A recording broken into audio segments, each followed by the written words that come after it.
Weather update tayo mga kapatid. Balikan na natin itong binabantayan nating low pressure area na naging bagyo na nga kahapon nasa labas ng ating Philippine Area of Responsibility.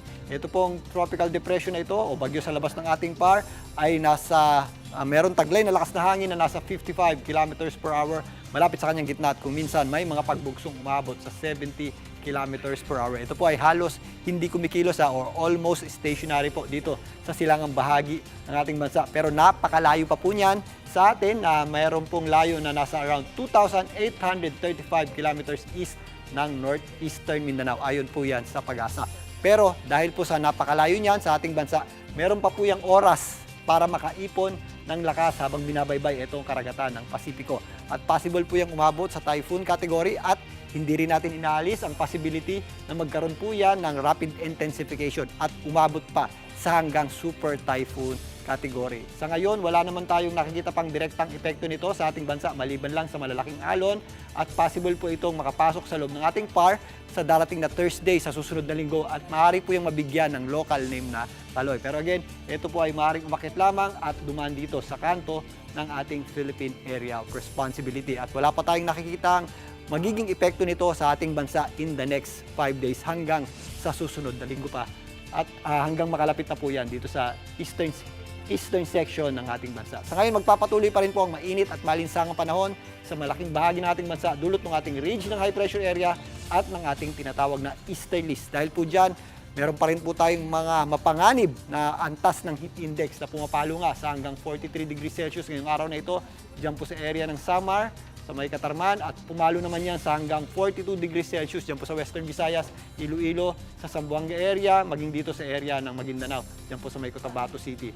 Hanggang 41 degrees Celsius naman yung ating damang init kaninang umaga o kaninang tanghali dito po sa areas ng Central Luzon, sa May Pangasinan, kasama na po dyan ang Oriental Mindoro, at kasama na rin po dyan ang Palawan at maging dito po sa Eastern Visayas, dyan po sa May Borongan, Eastern Samar. Bukas yung ating pinakamaiinit na heat index ay maaaring maglaro muli sa 42 degrees Celsius dyan po sa Western Visayas, sa Iloilo, kasama na po dyan ang Eastern Visayas, dyan po sa Northern Samar, maging dito po sa areas ng Maguindanao, sa Cotabato City. Pinakamatataas din po yung ating heat index dito sa Central Luzon, dyan po sa area ng Tarlac, kasama na rin po dyan ang area sa Bicol Region na posibleng pumalo sa hanggang 41 degrees Celsius dyan po sa area ng Masbate.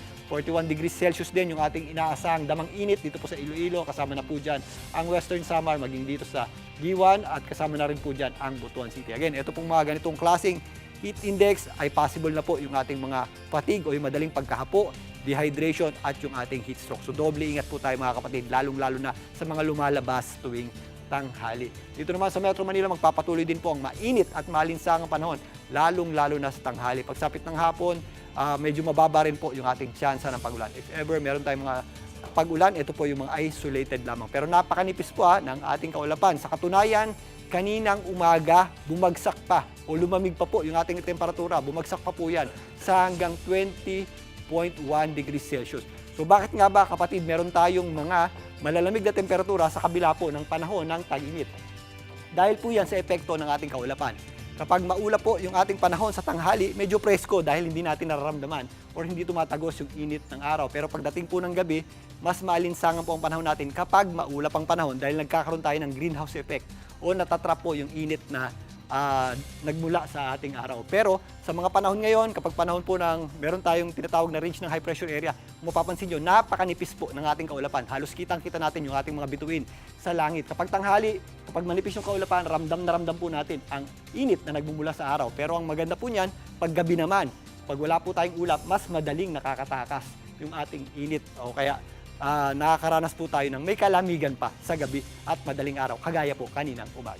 At yan muna latest sa ating lagay ng panahon. Muli ako po ang inyong weather frontliner, Alvin Pura, na lagi may panahon para sa'yo. Mga kapatid, Julius Babaw po. Para sa komprehensibo at makabuluhang balitaan at talakayan, mag-follow at mag-subscribe na sa social media pages ng News 5.